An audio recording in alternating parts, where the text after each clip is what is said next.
Let us offer our consecration to the Lord. Lord, we offer up to you this day, and we ask that your name be glorified as we continue to celebrate the octave of Christmas.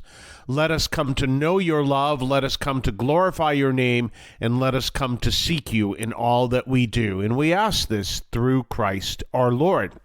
Well, now here is an interesting time of the Christmas season. First of all, we are in the Christmas season, so you'll probably notice that the Mass on Sunday the priest is going to be wearing white. The colors always differ depending on the celebration of the day. But in the Christmas season, the first few days are special feasts. And a feast, first of all, you always say the Gloria during the feast.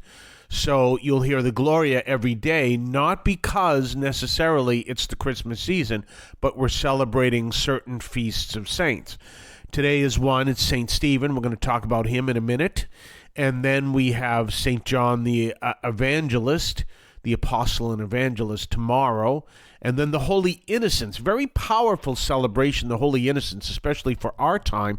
We won't be able to talk about that because it falls on Saturday, so I don't have a program on Saturday. But the Holy Innocents, of course, are those who were under the age of 2 who were murdered by Herod trying to eliminate Jesus. And so that's the Holy Innocents. Sunday is the Feast of the Holy Family. It is always the Sunday within the octave of Christmas. So what happens if Christmas falls on Sunday? Then it is either not celebrated or it's celebrated on a different day. I believe it's celebrated on a different day. So it's the Sunday in the octave of Christmas. That is the solemnity, actually, of the Holy Family. And then we get into the 6th and 7th days and 8th days of Christmas. So basically, for this week, at least the remainder of this week, we're going to be focused on saints. So then we go to the proto-martyr. Proto-martyr means first. And so we recognize Stephen as the first martyr. Now, Stephen is the one who is stoned to death. Actually, there were many, obviously, that followed him. But then you have the story of Stephen, and it is believed that he was a deacon, if I have this right. But anyway, he is, then people are turning against him because he is preaching the gospel. Now, understand this. Remember, one of the things to keep in mind is people just don't understand what's going on completely, and they are somewhat confused, and they are somewhat disturbed by all of this. And so they're afraid that this is some kind of a heresy that's building up. And they're afraid that this could be a problem in their faith. So they're trying to destroy it. They're trying to shut it down. And what happens, of course, is that Stephen is not going to stop, and he's going to preach. And what ultimately happens is people say, we don't want to hear this anymore. We don't want to know what you're saying, because they're afraid of the words. And finally, what happens is people choose to stone Stephen to death. And as they begin to do it, Stephen looks up and sees actually Christ looking down upon him, in support. And of course he says that, and then that makes it even worse. Kind of that, if you don't say anything, it won't get worse. So actually, I'm just kidding. Obviously, he's going to say, well, isn't this wonderful? And they stone him to death. But obviously, the major part of Stephen, besides the death of Stephen, is one of the people who was involved. He would be an accessory because he held their coats, was Saul, who later became St. Paul. And very powerful message, but he represents someone who, gave his whole life for the message. Now, here is one of the things that's important to understand in light of that. it is true that the martyr, and martyr, I believe, comes from a root word that actually means witness. The martyrs were the witnesses, and therefore, as the witnesses, they are the ones who, by their death, are proving to people what they believe and what we believe. So they are saying, this is so true, I am determined. I would give my life to show you how much I believe.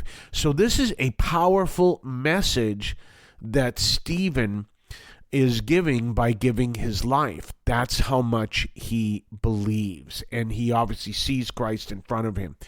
And it's a witness. So therefore, if it is a witness, it's a way of leading others to come to know the truth, including, as we ultimately find, maybe people who stoned him to death, or we do know the one who is helping them out. We're going to talk more on the other side of the break. You're listening to St. Anthony Overnight from St. Anthony Parish in Allston, Massachusetts. Are you looking for guidance on how to live a purposeful and transformed life? Look no further than Romans 12, a chapter in the New Testament that offers practical wisdom for believers. Romans 12 begins with a powerful call to offer our bodies as living sacrifices to God, urging us to renew our minds and align them with His will. This chapter highlights the importance of humility, using our gifts for the benefit of others, and exercising genuine love. It teaches us to be diligent in serving the Lord, rejoicing in hope, persevering in tribulation, and being devoted to prayer. But it doesn't stop there. Romans 12 also teaches us to live in harmony with others, extending kindness and hospitality even to our enemies. It urges us to overcome evil with good and leave vengeance to God. So if you're seeking guidance on how to live a life of love, humility, and service, dive into Romans 12. Let its practical wisdom transform your life. Romans 12, a chapter that offers a roadmap to living a purposeful and transformed Christian life. Available now in the New Testament. Get your copy today. We're back. So we're talking about the proto-martyr, who is St. Stephen, and St. Stephen, of course, was martyred for preaching the whole story of the gospel. Now, what you can find is this is all located in Acts 6 through 7, actually 6:8 through 7:59. And it's the story of of Stephen. And he's trying to tell this whole story in light of, Moses, and in light of the story of the whole history of the Jews. Because that's also what Jesus does, remember? When they're on their way to Emmaus, and Jesus appears, but they don't recognize him, and he starts to say, don't you know all the scriptures were telling that this would all happen? And they're trying to preach about Jesus, but they're refusing to listen to it. And again, because they don't understand. Now, maybe some of them may have just say, well, we're not going to listen to this. We don't want any part of this. But others, they just don't understand. They're confused. And we can see that. We can see that over and over again. So they're going into a panic. And part of the reason, too, is people like Saul are just whipping up this frenzy against the Christians. And it's not that they are evil against the Christians. It's just they don't understand the message, and they believe it is they believe it's a way of undermining their faith. And always remember that ignorance leads to fear. You can see that going on with the whole story of the drones, that as I'm recording this, people are confused, and now they're ready to shoot them down and all the other stuff. And they don't know what they are that's the whole thing. We don't know what these are. We don't know anything about them, and it's making them fearful because ignorance isn't the right word in that case. It's just people they don't know. It leads to fear. There's the great Twilight Zone episode, The Monster on Maple Street, I think is the name of it. It's, I think, one of the very first Twilight Zone episodes, where there are aliens landing, and but they're secret. No one knows they're there, but they have some kind of box that controls all the electric devices in in the houses on Maple Street, and they're able to turn off lights and turn them on and all this stuff. And that's how they're doing it. And by doing that, because the people are unaware of how this is happening, they become afraid and they come to turn on each other. And it's ignorance leads to fear. And this is what's happening. They don't understand this new Christian message. They don't understand the story. There are confusing messages out there because people are saying, don't go with this Jesus guy. Don't have anything to do with any of his disciples because they're trouble. And they're confused and they're upset. And we see it happen. We can see a classic example of that of January 6th. People were confused and upset, and there were people, apparently, new reports coming out, kind of riling up, or at least, maybe if they weren't riling up, they were there and saying, and because of that, ignorance leads to fear, and fear leads to trouble.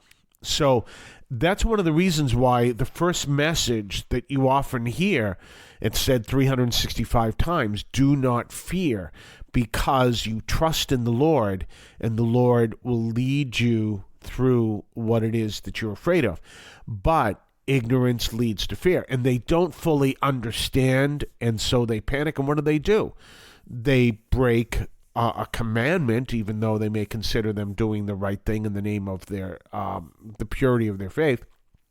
They break a commandment, and they kill someone. And of course, Jesus, I love it that way.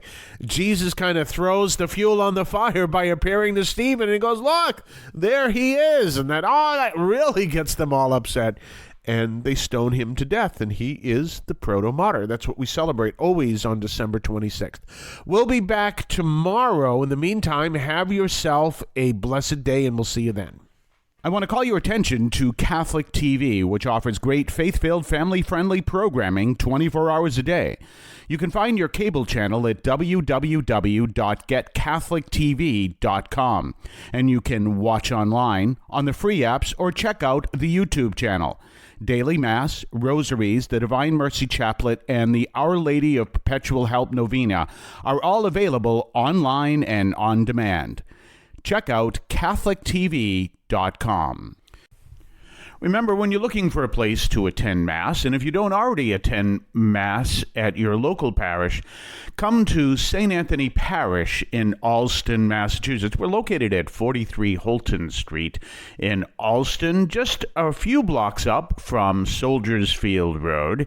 And you can check us out, come to our 10 o'clock a.m. Mass, and come to experience our Catholic worship at St. Anthony Parish in Allston, Massachusetts.